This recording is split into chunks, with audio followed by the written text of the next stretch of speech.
Hey everybody, welcome back. I am John Garber with Flying Chimp Media. Now I know you've got questions about the new normal, contactless transactions. How can I be safe when I'm shopping? And how can I do it all with a better level of security than I did before? Well, you're about to get all of your questions answered right now. Joining me is Mr. Dan Hulen, the Senior Merchant Services Executive with Fifth Third Bank, the Merchant Services Division. Dan, welcome. Thank you. Thank you for having me, Jonathan. So Dan, I appreciate you taking time. You have been running like a madman. You're very hard to get a hold of. I think that's a great economic sign. When people like you in merchant services are busy, people are doing business and changing how they do business. So that, to me, is very optimistic. So I keep hearing this phrase, the new normal. And I feel like the new normal should not be like the old normal, because I think we've learned some things since then. And there's another buzzword, I guess, going around called contactless.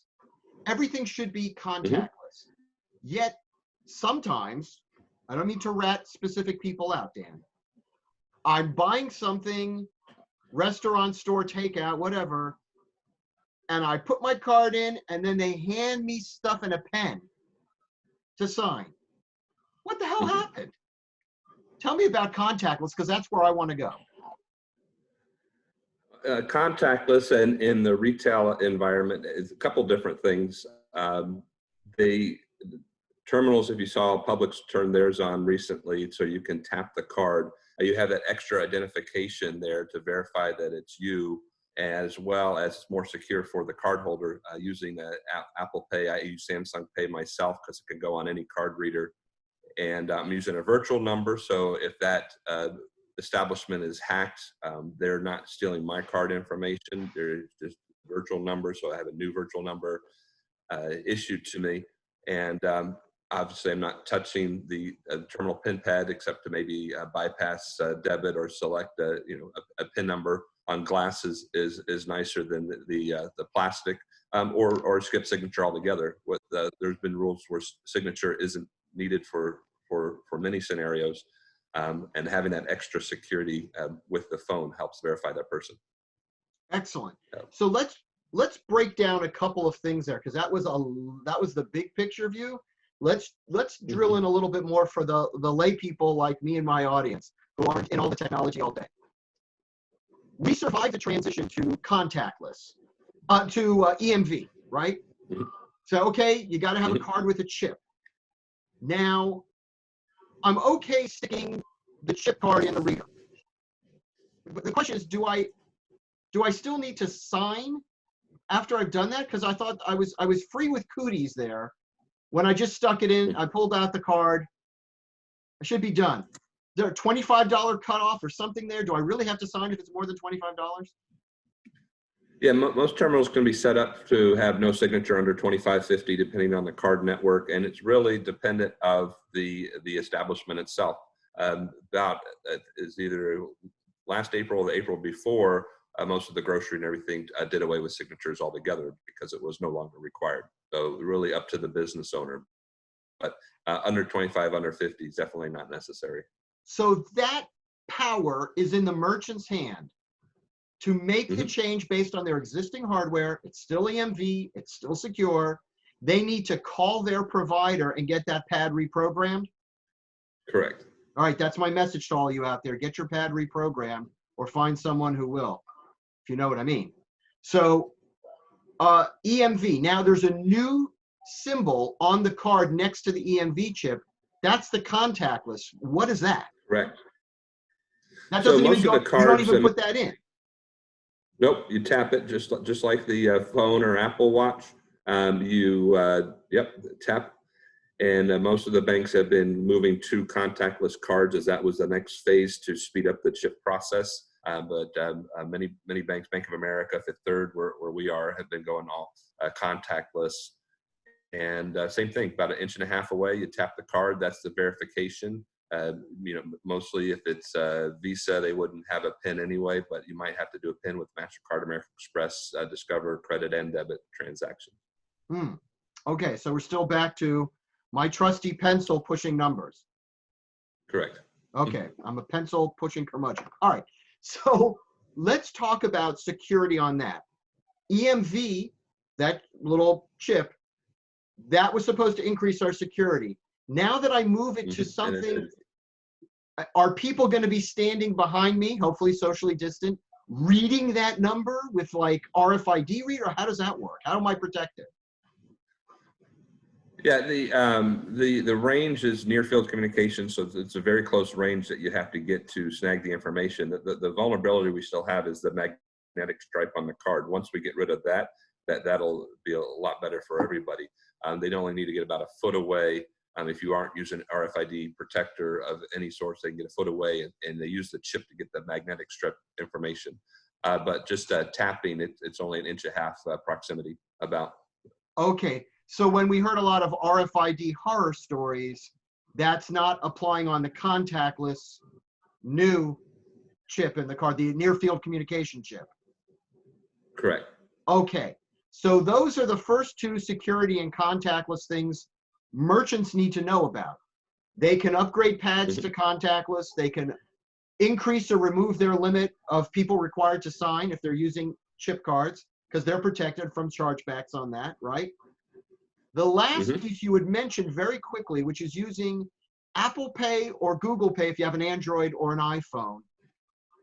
A lot of people don't use that. I think that's a generational issue. I think people thought that it would be broadcasting their number, but that's not the case. Walk us through how that works a little bit for lay people. Well, you could set up your phone in a couple of different ways. Most people use biometric. So myself, I use my thumbprint. So that's the only way I can charge something is my thumbprint, and it's a temporary process. And again, it's using a virtual number. It's not my number at all. And other biometrics, you could do this with a selfie. There's a lot of other different, or just a PIN number anyway, but it's about 2 extra layers of protection than just taking your card out. But we get 2 benefits from it. I'd say it's an extra step, but the payoff is huge. One is the security, and the second one relevant right now is we have more contactless options.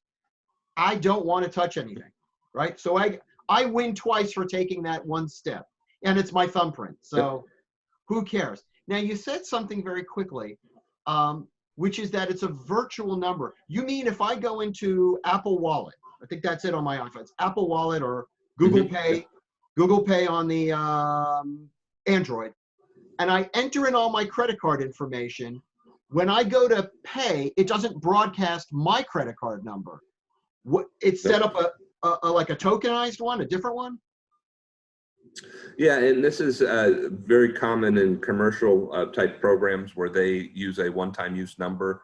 This has a number that can be used over and over until there is a compromise. And then all they're doing is changing the number on the Samsung, Google, Apple side. They update the number there, and you keep moving on. And sometimes you don't even realize the number's been changed until you look at a receipt and say, well, that's not my normal number. So it's all done in the background. So if I think there's a compromise, I can get my virtual number changed easily. Do I have to call the credit card company, or something I do in the app, or who do I call to do that? You can delete the card and put the card back in. It'll create a virtual number, but it usually changes itself. If they do anything with that virtual number, they can't get into your account to do anything with your account. Okay, so that's solid information. Let's talk again about, I really appreciate this because I think I'm not the only one. I can't be the only one who's concerned about both contactless and security. I want both, right? I want it all. Yep. I think it's reasonable. The technology's there. But the merchant has to be proactive in getting these things turned on, activated, and programmed, right? Takes 2 to tango. So let's talk about merchants for a second. The role of online order, pay, pickup, or delivery, like that's something that the hospitality space or restaurants have been doing for years, right? I could go somewhere, I can order, I can put in my credit card.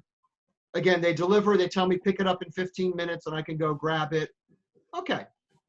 But I'm seeing because I know that in our business, we're taking more and more people online. Their business model, Yes. which is not hospitality. It's professional services or personal services or even products that they want to sell out Yep. of their home and take it off of Amazon, and which isn't doing non-essential stuff anymore. So what are you seeing in your space in terms of all kinds of businesses transitioning to some type of online or e-commerce model, and how are they doing it? So there's numerous different ways. First of all, those same applications for Apple Pay, Google Pay, Samsung Pay, you can take to your website as well, so people can still use that secure option, because most people shop with their phone. But a lot of people are changing their business model for the lack of foot traffic or availability. You can put a QR code in the window that take you to a website as well. But most people are going online ordering, or just a link where they can send an invoice, people pay by credit card, or they could have people go to their website, takes it to a hosted payment page away from their website, so they don't have to be updated for PCI compliance on the website. And so they can at least get that invoice paid. And if it's a curbside situation, they have all that validation. And if they're going to be having a lot of modifiers and different things for ordering, that's when they would use the set up an e-commerce site more than just a hosted payment page. The hosted payment page is just for usually one type item type program.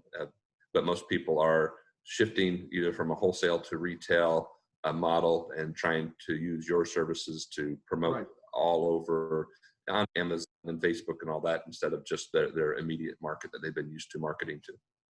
Hey, I think people taking their product, service, or time offering direct to the consumer is a fantastic trend, because people are working out of their house. So why do they have to go to some other type of fulfillment to get it shipped down? It adds tons of layers. It takes tons of profit out of their pocket and gives it to, let's face it, multi-billionaires. So, and then you're really at their mercy. So I think that's a very exciting trend. I know that most of my clients in the website development space and SEO space are actually professional services. And you would say, oh my gosh, I have to have an office. I have to have, no. They're doing consultations like we're doing over Zoom or Microsoft Teams for security, depending on what their compliance issues are. They're doing it online. And you're saying that rather than be on the phone and writing down, God forbid they're writing down numbers and putting them on paper, but rather than writing stuff down, keying it in, putting it on, there's some apps on your phone that you could do certain types of credit card payment. I'm thrilled about that. But instead of moving the customer's number around where there are security and error problems, right? Just human error. You're saying, okay, professional services, I'm doing an exercise class, I'm doing consulting, I'm giving you a legal consultation or a psychological consultation, or whatever professional personal service. You can send your customer like an e-invoice with a link for them to, there's your bill, and please pay it right now. While you're on the phone with them, or even have a link to continue with the digital service now. And is that a hassle for the person to set that up, or you do the heavy lifting? I mean, who does the heavy lifting there? No, there's a lot of different link solutions. We work with thousands. It really depends on their website. If they have a real basic website, we can just give them the code to put on a link. Otherwise, we could have them go to you and set up the digital good where you don't have to have that option and get that payment before you keep talking if you want. We do those integrations all the time. We also are finding, and I'm sure you're seeing it, like we'll do a calendar integration. So someone who does professional personal service, what I call selling time, right? They're selling time. I don't care if it's a class, one-to-one, whatever. They're saying, wow, I want to take on a calendar and open up windows where I'm taking these bookings. And I'm going to let the customer look through availability and book themselves. And after they book themselves, guess what they should do next, Dan? Prepay for it. So that my customer gets an email that says that it's on your calendar, it's integrated to Outlook or G Suite, whatever they're using. It's booked, and here's the receipt that it's paid. Now, let Yep. me ask you something. Once people commit your time and it's prepaid, they have skin in the game. What's the likelihood they'll show up at their appointment?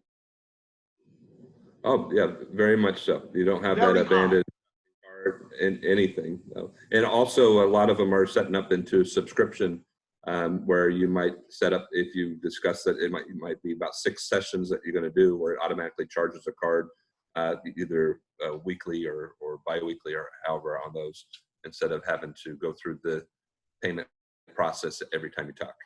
So that's convenient. But now, if I'm the service provider, you come to my exercise class.